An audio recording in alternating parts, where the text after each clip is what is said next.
Good afternoon 10th Hindi medium के student. आज हम सामाजिक विज्ञान इतिहास में पार्ट 2 भारत में राष्ट्रवाद पढ़ेंगे। इसके पहले हम यूरोप में राष्ट्रवाद का उदय के बारे में पढ़ चुके हैं कि किस प्रकार से यूरोप में आधुनिक राष्ट्रवाद के साथ साथ राष्ट्र राज्यों का भी उदय हुआ और इसमें कौन कौन से देश बने, जर्मन, इटली, ब्रिटेन, ये सब हमारे सामने हमने देखा कि किस प्रकार से उन राष्ट्रों का निर्माण हुआ। अब वे कौन हैं, उनकी पहचान किस बात से परिभाषित होती है, यह भावना बदल गई है। उनमें राष्ट्र के प्रति लगाव का भाव पैदा होने लगा है और नए प्रतीकों और चिन्हों ने, नए गीतों विचारों ने नए संपर्क स्थापित उस समय कर दिए थे और ज़्यादातर देशों में इस नई राष्ट्रीय पहचान का निर्माण एक लंबी प्रक्रिया में हुआ। ये कुछ थोड़े समय या थोड़ी देर की बात नहीं थी, इसके लिए बहुत ज़्यादा लंबी प्रक्रिया चली।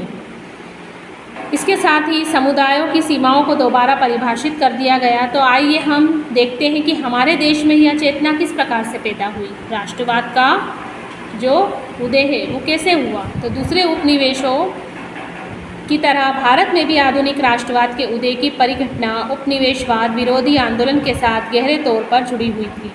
औपनिवेशिक शासकों के खिलाफ संघर्ष के दौरान लोग आपसी एकता को पहचानने लगे थे। उत्पीड़न और दमन के साझा भाव ने विभिन्न समूहों को एक दूसरे से बांध दिया था, लेकिन हर वर्ग और समूह पर उपनिवेशवाद का असर एक जैसा नहीं था। उनके अनुभव भी कैसे थे, अलग अलग थे। स्वतंत्रता के मायने भी भिन्न थे, क्योंकि उस समय क्या था, महात्मा गांधी के नेतृत्व में कांग्रेस ने इन समूहों को इकट्ठा करके एक विशाल आंदोलन खड़ा कर दिया था और एकता में टकराव के बिंदु भी निहित थे। पहले की एक और पुस्तक में भी आपने भारत में राष्ट्रवाद के उदय का अध्ययन किया था। वहाँ आपने 20वीं सदी के पहले दशक तक की कहानी पढ़ी थी। इस अध्याय में हम 1920 के दशक से आगे का अध्ययन करेंगे, मतलब 1920 के बाद की जो भी घटनाएं घटित हुई उसके बारे में हम इस पाठ में पढ़ेंगे। इसके अंतर्गत आता है असहयोग आंदोलन और सविनय अवज्ञा आंदोलन। हम देखेंगे कि कांग्रेस ने राष्ट्रीय आंदोलन को विकसित करने के लिए किस तरह के प्रयास किए और इस आंदोलन में विभिन्न सामाजिक समूहों ने किस तरह से हिस्सा लिया, और साथ में ये भी देखेंगे कि लोगों की कल्पना को नई उड़ान इस राष्ट्रवाद ने कैसे दी। इसके बाद सबसे पहले यहाँ पॉइंट दिया है कि पहला विश्व युद्ध, खिलाफत और असहयोग आंदोलन की शुरुआत। तो 1919 के बाद से सालों तक हम देखते रहे कि राष्ट्रीय आंदोलन नए इलाकों तक फैल गया था। उसमें नए सामाजिक समूह शामिल हो गए थे, संघर्ष की नई पद्धतियाँ सामने आ रही थी।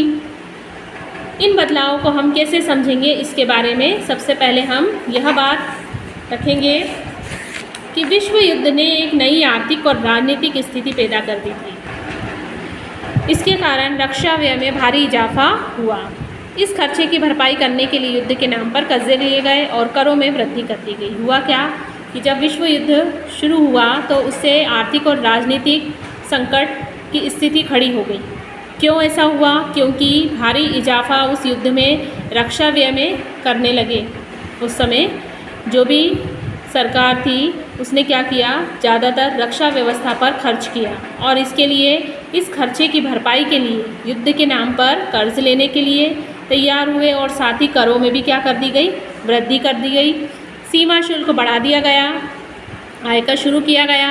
युद्ध के दौरान कीमतें तेज़ी से बढ़ रही थी। ये उस समय की बात है 1913 से लेकर 1918 के बीच, जिसमें कीमतें कैसी हो गई थी, दुगनी हो गई थी, जिसके कारण आम लोगों की मुश्किलें और ज़्यादा अधिक बढ़ गई। गाँवों में सिपाहियों को जबरन भर्ती किया गया, जिसके कारण क्या हुआ, ग्रामीण इलाकों में व्यापक गुस्सा था। 1918, 19 और 20, 21 में देखा गया कि देश के बहुत सारे हिस्सों में फसल खराब हो गई, जिसके कारण खाद्य पदार्थों का भी भारी अभाव यानी कमी आ गई, अभाव पैदा हो गया यानी कमी आ गई। उसी समय फ्लू की महामारी भी फैल गई और इतना सब होने के बाद क्या हुआ, एक महामारी फैल गई। 1921 की जनगणना के मुताबिक दुर्भिक्ष और महामारी के कारण कम से कम 120 से 130 लाख लोग मारे गए। लोगों को उम्मीद थी कि युद्ध खत्म होने के बाद उनकी मुसीबतें कम हो जाएगी, लेकिन ऐसा नहीं हुआ। इसी समय एक नेता सामने आया और उसने संघर्ष का एक नया ढंग, एक नया तरीका पेश किया। अब हम पढ़ेंगे सत्याग्रह का विचार, यानी हम किसके बारे में पढ़ेंगे यहाँ? महात्मा गांधी के बारे में। महात्मा गांधी जनवरी 1915 में भारत लौटे। इससे पहले वो दक्षिण अफ्रीका में थे और उन्होंने एक नए तरह के आंदोलन के रास्ते पर चलते हुए वहाँ की नस्ल भेदी सरकार से सफलतापूर्वक लोहा लिया था।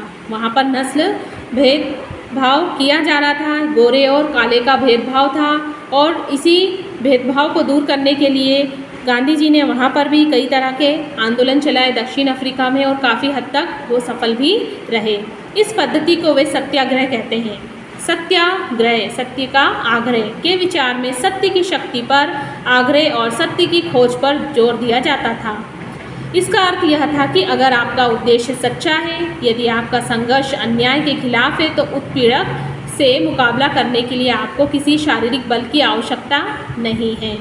प्रतिशोध की भावना या आक्रामकता का सहारा लिए बिना ही आप सत्याग्रही केवल क्या करते हैं? अहिंसा के सहारे भी अपने संघर्ष में सफलता प्राप्त कर सकते हैं। इसके लिए दमनकारी शत्रु की चेतना को झिंझोड़ना चाहिए। उत्पीड़क शत्रु को ही नहीं बल्कि सभी लोगों को हिंसा के जरिए सत्य को स्वीकार करने पर भी विवश कर देना चाहिए और इसके बजाय सच्चाई को देखने और सहज भाव से स्वीकार करने के लिए प्रेरित भी किया जाना चाहिए। इस संघर्ष में अंततः सत्य की ही जीत होती है। गांधी जी का विश्वास था कि अहिंसा का यह धर्म सभी भारतीयों को एकता के सूत्र में बांध सकता है। भारत आने के बाद गांधी जी ने कई स्थानों पर सत्याग्रह आंदोलन चलाया। 1917 में उन्होंने बिहार के चंपारण इलाके का दौरा किया। दमनकारी बागान व्यवस्था के खिलाफ किसानों को संघर्ष करने के लिए प्रेरित किया। 1917 में उन्होंने गुजरात के खेड़ा जिले के किसानों की मदद के लिए सत्याग्रह का आयोजन किया। फसल खराब हो जाने और प्लेग की महामारी के कारण खेड़ा जिले के किसान लगान चुकाने की हालत में नहीं थे। वे चाहते थे कि लगान वसूली में ढील दी जाए। तो 1918 में गांधी जी सूती कपड़ा कारखानों के मजदूरों के बीच सत्याग्रह आंदोलन चलाने कहाँ पहुँच गए? अहमदाबाद। अब आता है रॉलेट एक्ट। ये सब हम छोटी क्लास में पढ़ चुके हैं। इस कामयाबी से उत्साहित गांधी जी ने 1919 में प्रस्तावित रॉलेट एक्ट यानी 1919 के खिलाफ एक राष्ट्रव्यापी सत्याग्रह आंदोलन चलाने का फैसला किया। भारतीय सदस्यों के भारी विरोध के बावजूद इस कानून को इम्पीरियल लेजिस्लेटिव काउंसिल ने बहुत जल्दीबाजी में पारित कर दिया था और इस कानून के जरिए सरकार को राजनीतिक गतिविधियों को कुचलने और राजनीतिक कैदियों को 2 साल तक बिना मुकदमे चलाए जेल में बंद रखने का अधिकार मिल गया था। मतलब उन पर मुकदमा ना चलाकर बल्कि उनको कहाँ रखा जाए? जेल के अंदर बंद करके रखा जाए। तो महात्मा गांधी ऐसे अन्यायपूर्ण कानूनों के खिलाफ अहिंसात्मक ढंग से नागरिक अवज्ञा चाहते थे। इसे 6 अप्रैल को एक हड़ताल से शुरू होना था। विभिन्न शहरों में रैली जुलूसों का आयोजन किया गया। रेलवे वर्कशॉप में कामगार हड़ताल पर चले गए। दुकानें बंद कर दी गई। व्यापक जन उभार से चिंतित रेलवे और टेलीग्राफ जैसी संचार सुविधाएं को भी भंग हो जाने की आशंका से भयभीत अंग्रेजों ने राष्ट्रवादियों का दमन करना शुरू कर दिया और अमृतसर में बहुत सारे स्थानीय नेताओं को हिरासत में ले लिया गया। गांधी जी के दिल्ली में प्रवेश करने पर पाबंदी लगा दी गई। 10 अप्रैल को पुलिस ने अमृतसर में एक शांतिपूर्ण जुलूस पर गोली चला दी। इसके बाद लोग बैंकों, डाकखानों और रेलवे स्टेशनों पर हमले करने लगे। मार्शल लॉ लागू कर दिया गया और जनरल डायर ने इसकी कमान संभाल ली। जनरल डायर ने संभाली जैसी कमान तो अमृतसर का यानी जलियांवाला बाग हत्याकांड, जिसके बारे में हम पहले भी पढ़ चुके हैं, वो घटना घटित हुई। तो यहाँ तक आपको इस पाठ को पढ़ना है। आगे का भाग हम अगली वीडियो में पढ़ेंगे।